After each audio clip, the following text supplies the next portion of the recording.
আমার নাম প্রেম আদভানি। আমি নয়াদিল্লি থেকে এসেছি, রিটায়ার্ড চাকরিজীবী আর অমুসলিম। আমার প্রশ্নটা হলো, ইসলামের অতীত ইতিহাস খুবই গৌরবের। বর্তমানেও ইসলাম ধর্মের মাথা উঁচু করে থাকার কথা ছিল। আমার মনে হয় মুসলিমদের কাজকর্মের মধ্যে স্বচ্ছতা থাকা উচিত। অন্য সব মানুষকেও তাদের জানতে দেওয়া উচিত যে তারা কি কি কাজ করেছে বিভিন্ন মাদ্রাসা আর মসজিদ ইত্যাদি জায়গায়, যাতে করে মানুষজন জানতে পারে যে এসব জায়গায় কি হচ্ছে। তখন ব্যাপারটা অনেক স্বচ্ছ হবে, কেউ তখন আর ভুল বুঝবে না। ধন্যবাদ ভাই, খুব সুন্দর প্রশ্ন করেছেন। তবে আপনার উত্তর দেওয়ার আগে আগের বোন যে প্রশ্নগুলো করেছিলেন সে ব্যাপারে কিছু কথা বলি। তার 3টা প্রশ্ন, সেখানে আমার মেয়ে রুজদা নায়েকের গানের কথাগুলো মনে পড়লো। শেষ গানটা যে don't talk to me about Mohammad সাল্লাল্লাহু আলাইহি সাল্লাম, আর কোঅর্ডিনেটর বলেছিলেন গানের কথাগুলো একটু মনোযোগ দিয়ে শুনবেন। আপনারা যদি কথাগুলো শুনে থাকেন, এটা নবীজি সাল্লাল্লাহু আলাইহি সাল্লামের একটা সিরাত যে একদিন মুহাম্মদ সাল্লাল্লাহু আলাইহি সাল্লাম হেঁটে যাচ্ছিলেন, তখন এক পথচারীর সঙ্গে তার দেখা হলো।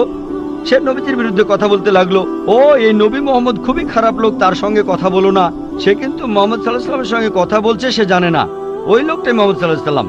সে নবীজির কাছে বলল, পথে হাঁটতে হাঁটতে, নবী মোহাম্মদ খুবই খারাপ লোক, তার কথা শুনো না, তার কথা শুনলে বিপর্যয় হয়ে যাবে, সবার জন্য খারাপ হবে, ইত্যাদি ইত্যাদি। গানটাতে এই কথাগুলো বলা হয়েছিল। লোকটা নবীজিকে বলল, তবে আপনি খুব ভালো মানুষ, আর আপনাকে সাবধান করছি ওই মোহাম্মদ লোকটার কথা শুনবেন না সাল্লাল্লাহু আলাইহি সাল্লাম। সে ভণ্ড, নাউজুবিল্লাহ, সে খুব খারাপ মানুষ, নাউজুবিল্লাহ। এরকম আরো অনেক কথা। তবে নবীজিকে বলল, আপনি খুব ভালো মানুষ, আপনি দয়ালু, আপনি পরোপকারী, আপনার নামটা জানতে পারি? নাম শুনে বলল, কি? আপনি কি বললেন? আমি কি ঠিক শুনছি? আপনার নাম মোহাম্মদ সাল্লাল্লাহু আলাইহি সাল্লাম? তখন সে বলল, আশহাদু আল্লা ইলাহা ইল্লাল্লাহ ওয়া আশহাদু আন্না মুহাম্মাদুর রাসূলুল্লাহ। যখন সেই লোকটা বুঝতে পারলো যে এই লোকটাই মোহাম্মদ সাল্লাল্লাহু আলাইহি সাল্লাম, আমি অন্য মানুষের কাছে শুনেছিলাম সে খুব খারাপ মানুষ, ইনি তো ভালো মানুষ, তখনই সে ইসলাম গ্রহণ করলো। তাই আমার প্রিয় বোন, উনি একটু আগে যখন প্রশ্নগুলো করেছিলেন, তখন আমার মেয়ের গানের কথাগুলো মনে পড়েছিল। নবীজি সাল্লাল্লাহু আলাইহি সাল্লামের সেই সিরাতটা, যেখানে এক পথচারী নবীজির কাছে এই নবীজি সম্পর্কে বদনাম করছিল, তবে তখনই সত্যিটা জানার পর সেই লোক শাহাদা উচ্চারণ করেছিল। আশা করি ইনশাল্লাহ আমাদের বোনও শাহাদা দেবেন, আর আমি দোয়া করি আল্লাহ যেন তাকে হেদায়েত দান করেন। ভাই, আপনি খুব সুন্দর প্রশ্ন করেছেন। আর বললেন যে ইসলামের অতীত ইতিহাস খুবই গৌরবের। তারপর বলছেন স্বচ্ছতা থাকার প্রয়োজন আছে, বিশেষ করে মাদ্রাসাগুলোতে। কে আপত্তি করবে? আমি একমত ভাই, আমি সম্পূর্ণ একমত। কে বলছে যে স্বচ্ছতা থাকবে না? শুধু স্বচ্ছতাই নয়, আমি চাই অমুসলিম ছাত্রছাত্রীরা মাদ্রাসায় লেখাপড়া করুক। আমি এটাও জানি ভাই, আমি জানি আপনি এখানে মিডিয়ার কথাগুলো বলছেন, যে মিডিয়া বলছে যে মাদ্রাসাগুলো হলো সন্ত্রাসবাদের আখড়া। মিডিয়া বলছে, আপনি না, মিডিয়া। মাদ্রাসা আরবি শব্দটার অর্থ যেখানে শিক্ষা দেওয়া হয়, আরেকটা বিশ্ববিদ্যালয়ের মতো। স্কুল বলতে পারেন, কলেজ বলতে পারেন, ইউনিভার্সিটিও বলতে পারেন।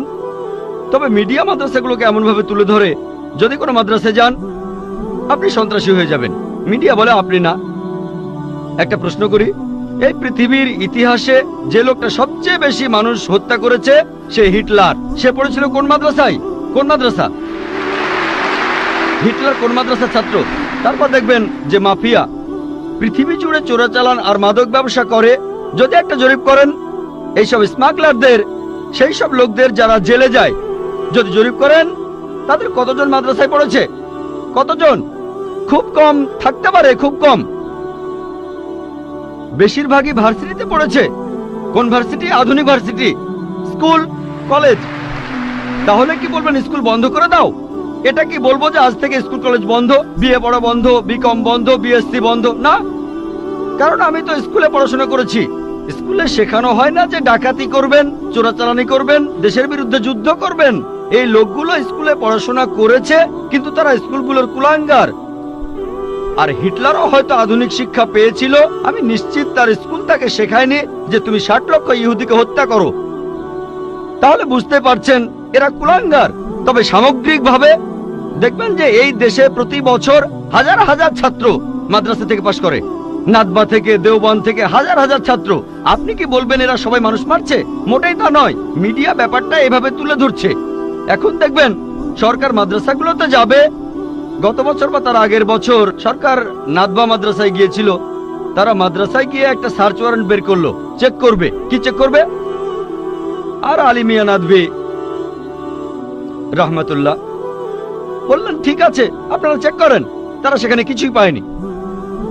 এখন হঠাৎ করে একদিন লাখে একবার, হাজার বারের মধ্যে একবার, কোটি বারের মধ্যে একবার হতে পারে সে মাদ্রাসা থেকে পাশ করার পরে কেউ বিপথে চলে গেছে। তার মানে এই না মাদ্রাসা সন্ত্রাস শেখায়।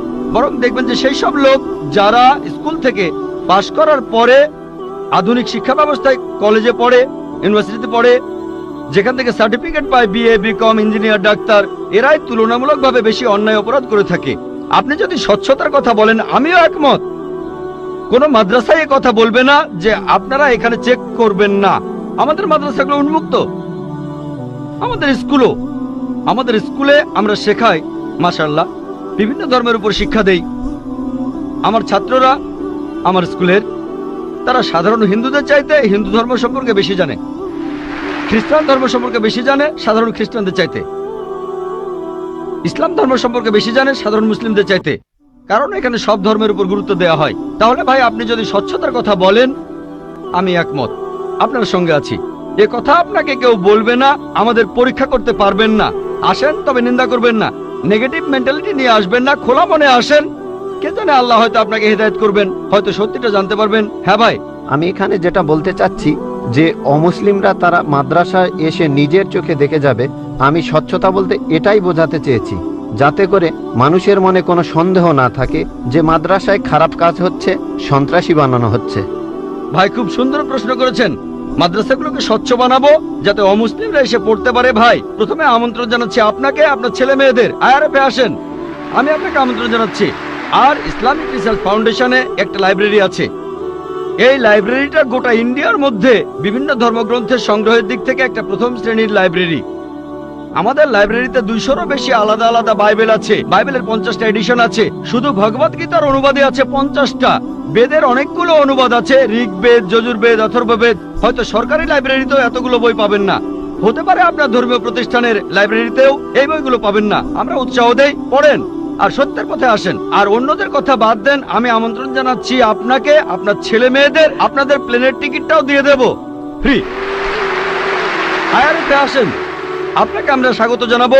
পড়েন, তাহলে সত্যটা জানতে পারবো একসাথে ইনশাআল্লাহ। মাইক্রোফোনটা কি অন করবেন ভাই? আপনাকে অনেক ধন্যবাদ। আমার কথাগুলো আপনি খোলা মনে গ্রহণ করেছেন। আমি চেষ্টা করব যাতে আপনার আমন্ত্রণটা রাখতে পারি। জি, ঠিকানাটা দিয়ে যান, প্লেনের টিকিট পাঠিয়ে দেবো ইনশাআল্লাহ।